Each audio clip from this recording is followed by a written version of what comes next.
there is a growing concern for Donald Trump with the women of Florida.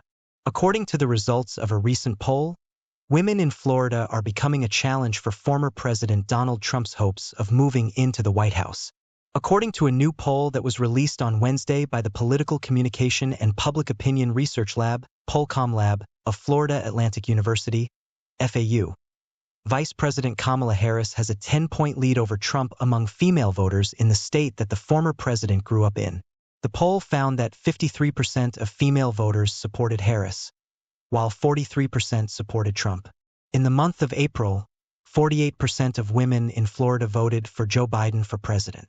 In an interview with Newsweek on Thursday, Dr. Kevin Wagner, the co-executive director of Florida Atlantic University's Pollcom Lab, stated that one of the reasons Harris has seen a boost among female voters in the Sunshine State is because her candidacy has united the traditional Democratic coalition. This coalition includes a gender gap in which women are more likely to vote Democratic and men are more likely to vote Republican. Wagner stated that one of the reasons that Biden was slipping behind was because the Democratic base had not come out in support of him as a candidate. What you're seeing, certainly in our poll and other national polls, is that the traditional Democratic coalition is coalescing behind Vice President Harris. He stated that although the gender gap is not as significant in Florida as it is in other states, it is certainly there, and it does suggest that women voters are starting to look more favorably on Vice President Harris than they did on President Biden. He was referring to the fact that the gender gap is not as significant in Florida as it is in other places. Trump and Harris are competing for the support of the suburban women voting bloc, which was essential to Biden's success in the 2020 election. In contrast to the results of 2016, when suburban women were more evenly split between the two parties, approximately 55% of voters supported the Democratic candidate, while 43% opted for Trump. In an interview with Newsweek, political analyst Jay Townsend stated that the findings of a recent survey conducted by the FAU Pollcom Lab indicate that President Trump not only has a woman problem, but also a very serious one with well-educated suburban women. It may not be enough to sink him in Florida, but it would behoove the Trump campaign to take a hard look at how this may be affecting him in key swing states, Townsend explained to reporters. If it is, it would also suggest they have had a negative reaction to the bombastic assaults on Vice President Harris. As a result of comments that he has made about suburban women and reproductive rights, Ohio Senator J.D. Vance, who is running for president alongside Donald Trump, has come under fire. Even conservatives have worried that these comments will turn female voters away from the Republican Party. In recent weeks, Vance has expressed his defense of comments that have just come to light in which he referred to Harris and other Democrats who do not have biological children as childless cat ladies.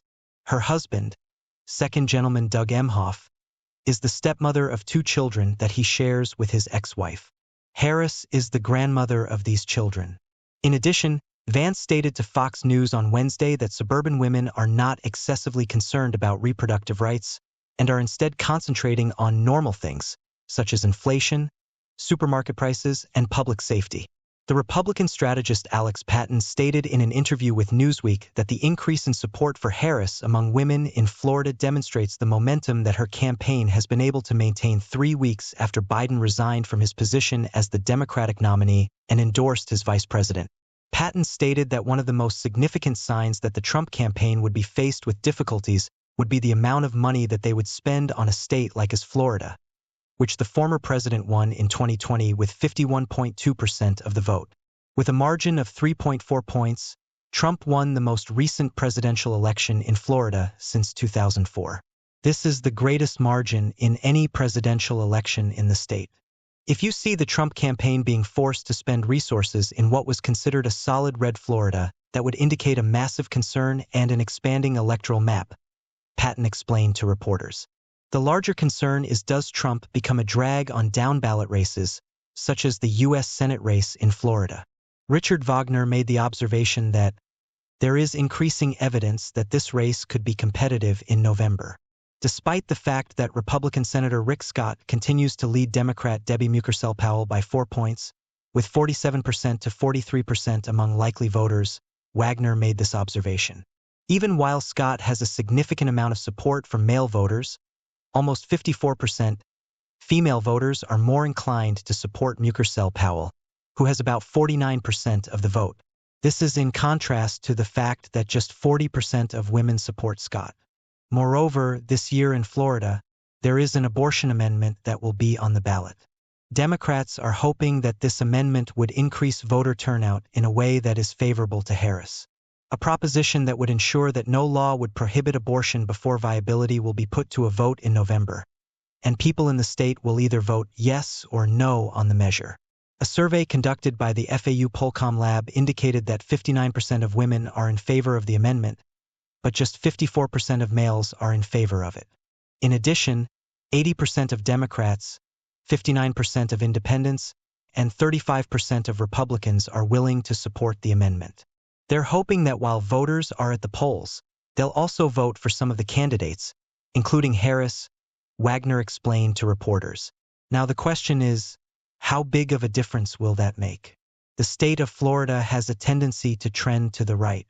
There is a slight increase in the state's level of conservatism, and the voter registration figures demonstrate that the state has been somewhat more Republican over the course of time. However, Florida will always remain the location of the question. The issue is one of degrees, she said. What kind of a gap is that? The Harris campaign would like to make the most of it so that it appears to be a little bit closer to the Obama years, and the Republicans, of course, would try to make the difference as small as possible. Therefore, the decisive factor in this election is the extent to which the gender gap is actually driven by the factors that determine it. The polling was carried out by FAU Polcom from the 10th to the 11th of August, and it included a sample size of 1,055 registered voters in the state of Florida. The margin of error has a range of plus or minus 3 percentage points.